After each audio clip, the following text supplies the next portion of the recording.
मानता जो आपका कहना है कि जब से डिप्टी मेयर यहाँ पर आए हैं और जब से मुस्लिम इलाकों में तोड़ा फोड़ी की जा रही है, ये तथ्य तो बिल्कुल गलत होगा, क्योंकि डिप्टी मेयर ये नहीं कोई और होते, कोई भी होता। रहा सवाल तोड़ फोड़ करने का, तो ये बात सही है कि कल मैं खुद मौके पर वहाँ पहुँचा था और मैं जब पहुँचा था वो सारी तोड़ फोड़ ईदगाह में कर चुके थे और वहाँ के जो लोग थे वो काफ़ी आक्रोश में थे नगर निगम के खिलाफ। उनके अंदर काफ़ी आक्रोश था।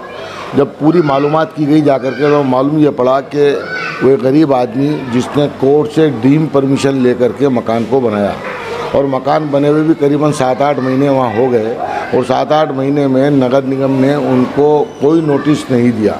एक नोटिस फॉर्मेलिटी के नहीं दिया था कि साहब आप अवैध निर्माण कर रहे हैं, सरकारी ज़मीन पर कर रहे हैं, अगले के बाद सोसाइटी के पट्टे हैं। कोर्ट ने जो परमिशन दी है वो सोसाइटी के पट्टों के आधार पर दी है, क्योंकि कोर्ट कहीं किसी सरकारी ज़मीन पर इंक्रोचमेंट करने के लिए परमिशन नहीं देता है। कोर्ट समझदार है, कोर्ट को ये तो है नहीं कि किसी भी सरकारी ज़मीन पे सड़क के ऊपर इंक्रोचमेंट की परमिशन आपको दे देगा। इसलिए उसके कागज़ों के तथ्यों को देखते हुए कोर्ट ने उसको डीम परमिशन दी। उसने उसके ऊपर एक मंजिला मकान बनाया और इन्होंने एक नोटिस 7-8 महीने पहले इनको खाली ये दिया था कि आप सरकारी ज़मीन के ऊपर कब्जा कर रहे हैं। उसका जवाब इन्होंने इनको दे दिया था। मगर मेरे समझ में नहीं आया कि कल जब मैं वहाँ पहुँचा तो उन्होंने आगे से सिर्फ 5 फीट मानते हुए कि साहब रोड के अंदर आपका 5 फीट का इलाका आ रहा है, जबकि दूसरे मकानों की शरण से वो मौके पर जब देखा गया तो जो दूसरे मकान बने हुए हैं उनसे भी 2 फीट अंदर था। तो इसका मतलब ये हुआ कि जब दूसरे मकानों की शरण से 2 फीट अंदर है तो जाहिर है कि और मकान भी आगे बढ़े हुए होंगे।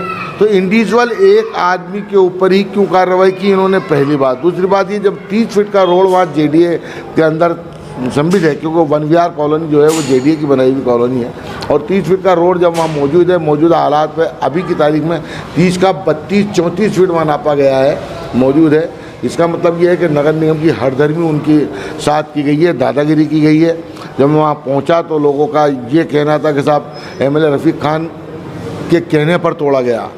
तो ये समझ में नहीं आता कि किसके कहने से तोड़ा गया। अगर नगर निगम ने ये कार्रवाई करी, अगर उसको तोड़ा तो 5 फीट जब अगर आप उसको आगे मान रहे थे और आपने 5 फीट का 24 घंटे पहले उसको नोटिस देकर के 24 घंटे में उसको तोड़ दिया, तो अगर आपने उस मकान को तोड़ दिया तो बराबर वाले मकान को सील क्यों किया? वो तो कम से कम 8 साल पुराना मकान बना हुआ है। चलो इसको मैंने मान लिया कि आपके नाप के अंदर ये 5 फीट आगे आ रहा था, तो दूसरे मकान जो और बने हैं वो भी इसका मतलब 8-8 फीट आगे होंगे। तो ये इसका जवाब तो वो अधिकारी दें, नगर निगम के डीसी दें कि उन्होंने किस आधार को मानते हुए इसको तोड़ा है। ये सिर्फ गरीबों पे अत्याचार है।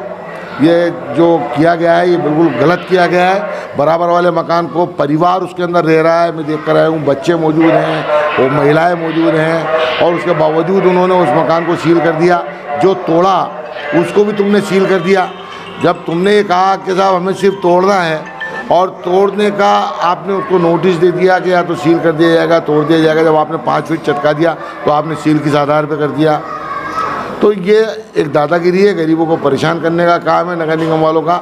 इसमें कहीं ना कहीं मुझे ऐसा लगता है कि भ्रष्टाचार की बू आती है कि शायद निगम वालों को कहीं ध्यान नहीं रखा गया और उस मामले को देखते हुए उन लोगों ने इसके खिलाफ कार्रवाई की। ये खामियाजा तो कौन भुगतेगा, कहाँ भुगतेगा, कैसे भुगतेगा, ये तो जनता जवाब देगी, ठीक है। मगर हाँ, हालात को मद्देनज़र रखते हुए, हालात को देखते हुए मुस्लिम कांग्रेस का वोट बैंक माना जाता है और अगर इस तरीके से ये अधिकारी लोग इन पर अत्याचार करेंगे तो कहीं ना कहीं तो हमें नुकसान उठाना ही पड़ेगा। मैं खुद भी कांग्रेसी हूँ, हमें भी इस चीज़ का नुकसान उठाना पड़ सकता है। देखिए, पार्षद का कहना बिल्कुल सही है, क्योंकि आजकल जयपुर चाहे ग्रेटर हो या हेरिटेज हो, 250 पार्षद हो गए और इन्होंने पार्षदों की रेपुटेशन को बिल्कुल अधिकारियों ने ख़त्म कर दिया। और ख़ास तौर से कांग्रेसी पार्षदों से तो पता नहीं किस तरीके की ये दुश्मनी निकाल रहे हैं।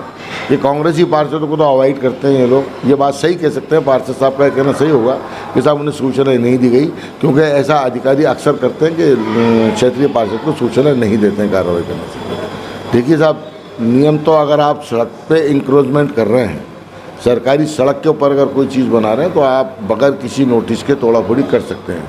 मगर जब अगले के पास कागज़ हैं, कोर्ट की डीम परमिशन है अगले के पास में, तो डीम परमिशन कोर्ट ऐसे ही नहीं देती। मगर जब तुम परमिशन नहीं दोगे तो अगला कोर्ट का रास्ता इस्तेमाल करेगा। और जब कोर्ट के रास्ता इस्तेमाल करके कोर्ट ने उसको परमिशन देती बना रहे हैं, तो 8 महीने से आप क्या सो रहे थे क्या कि पिछले 8 महीने पुराना अगले का मकान बना हुआ है और आप जाके आप किसी के कहने से या किसी की शिकायत करने से आप उन गरीबों को परेशान कर रहे हैं? ये तरीका अच्छा नहीं है, नगर निगम की दादागिरी है। देखिए वो मालिक हैं आदर्श नगर के, विधायक मालिक होता है और अपने क्षेत्र का पार्षद भी मालिक होता है, और एक जनप्रतिनिधि का काम है कि जनता की सेवा करे, खिदमत करे और उसकी हिमायत करे। क्योंकि जनप्रतिनिधि अगर हिमायत नहीं करता है तो फिर कहीं ना कहीं उसको नुकसान उठाना पड़ता है।